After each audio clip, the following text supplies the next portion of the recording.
la Team Culture! Bienvenue dans ce nouvel épisode du Kaléidoscope, le podcast où l'art éclaire l'actualité et inversement. Je suis Alexa Cito et aujourd'hui, on plonge dans une histoire qui mêle art conceptuel, crime organisé et ironie du sort. Au programme, un braquage pas comme les autres. Pas de banque, pas de bijouterie. Non, on va parler du vol qui a secoué le monde de l'art, celui d'America, le WC en or massif de Maurizio Cattelan. Mais avant d'entrer dans le vif du sujet, faisons connaissance avec l'artiste derrière cette œuvre controversée.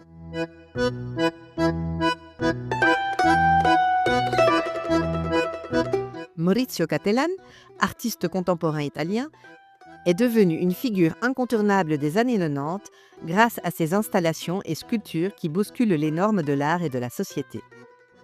Avec humour et ironie, il aborde des sujets graves. Parmi ses œuvres phares, la Nonna Ora, qui représente le pape Jean-Paul II écrasé par une météorite. Comedian, une banane scotchée au mur vendue 150 000 $ et qui a fini dévorée. Love, une sculpture installée face à la bourse de Milan représentant un doigt d'honneur géant. Ou encore Him, une sculpture d'Hitler en prière. Mais aujourd'hui, on s'intéresse à America, un WC en or massif de 18 carats, entièrement fonctionnel, installé dans une des salles de bain du Guggenheim à New York. L'idée ? Permettre à monsieur et madame tout le monde de s'asseoir littéralement sur l'American Dream. Subtil, hein ? Cattelan explique que l'Amérique était le pays de l'or pour beaucoup d'immigrants. Alors, quoi de mieux qu'un trône doré estimé à 6 millions de $ pour symboliser cette promesse et sa chute potentielle. Pendant 3 ans, plus de 100 000 personnes ont vécu l'expérience.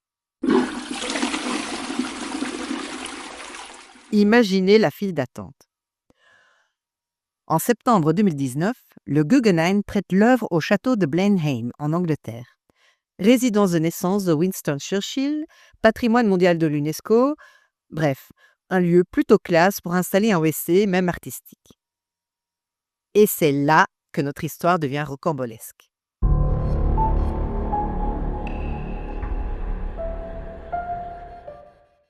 Le 14 septembre, des cambrioleurs s'introduisent dans le château. Leur objectif ? America. En moins d'1 heure, ils repartent avec leur butin doré de 50 kilos. Et comme ils n'y ont pas été avec le dos de la cuillère, en arrachant le WC de ses fixations, ils provoquent une inondation dans tout le château. L'eau se déverse pendant des heures, endommageant parquets centenaires et tapisseries d'époque. Bilan, des millions d'euros de dégâts pour voler un WC. L'enquête dure des années. Scotland Yard mobilise des moyens considérables. En 2023, 4 suspects sont arrêtés. Mais America, toujours introuvable. Les enquêteurs pensent qu'elle a été fondue quasi immédiatement. 50 kilos d'or pur, ça se revend bien au marché noir. Ironie du sort, l'œuvre qui critiquait l'obsession pour l'argent a fini détruite pour l'argent. En mai 2025, des détails supplémentaires émergent et les peines des individus impliqués dans le vol sont revues à la hausse. Au-delà de l'anecdote cocasse, cette histoire nous en dit long sur notre époque.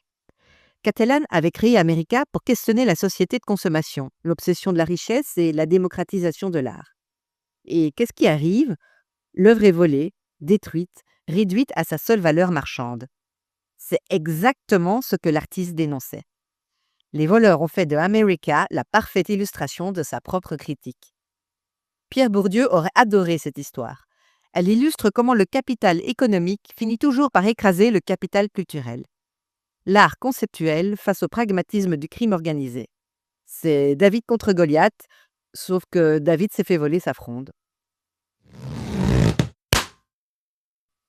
Alors, que retenir de tout ça ?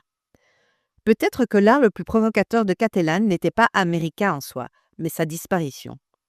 En étant volée et détruite, l'œuvre a montré comment notre société valorise la possession et la consommation au détriment de la contemplation et de la critique. Aujourd'hui, si vous souhaitez admirer America, il faudra vous contenter de photos ou attendre qu'une nouvelle œuvre naisse de la provocation de Cattelan.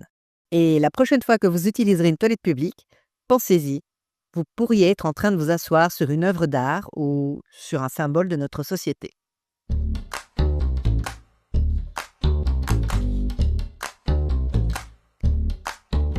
C'était le Kaléidoscope d'Alexa Cito, votre rendez-vous culturel et société bimensuel. N'hésitez pas à partager cet épisode, à me dire en commentaire ce que vous pensez de cette histoire, à vous abonner et mettre un rappel pour ne manquer aucun épisode. Et à noter le podcast aussi, bien sûr. Merci pour votre écoute et à bientôt pour un nouveau prisme sur notre époque.